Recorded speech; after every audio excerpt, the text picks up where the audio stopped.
আমাদের দীর্ঘক্ষণ রোজা রাখার সূচনা হয় সেহরি খাওয়ার মাধ্যমে।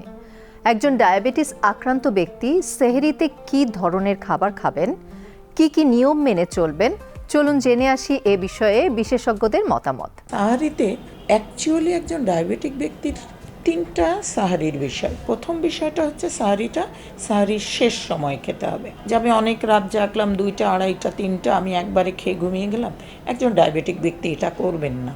ঘুমান, ঘুম থেকে ওঠেন।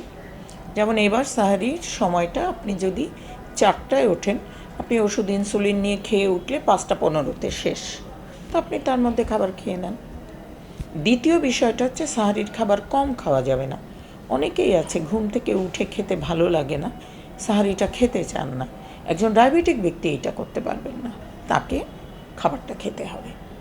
তৃতীয়টা হচ্ছে সবথেকে বেশি খাবারটা খেতে হবে। তা আমি যদি তুলনা করি যে অন্যান্য সময়ে একজন মানুষ, ওই ডায়াবেটিক ব্যক্তি দুপুরে সবচেয়ে বেশি খেতেন, তো দুপুরের পুরো খাবারটা নিয়ে আসেন সাহারিতে।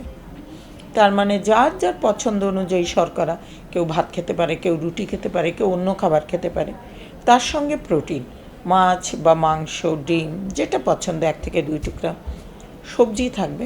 হ্যাঁ, সাহারিতে শাক সালাদ না খেলেও চলবে, সবজি থাকবে।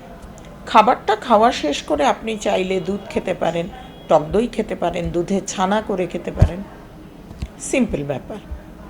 এমনভাবে খাবারটা হবে যেন ওনার সারাদিনের যে না খাওয়াটা, মানে রোজার মধ্যে রক্তের সুগারটা কমে গিয়ে হাইপো না হয়।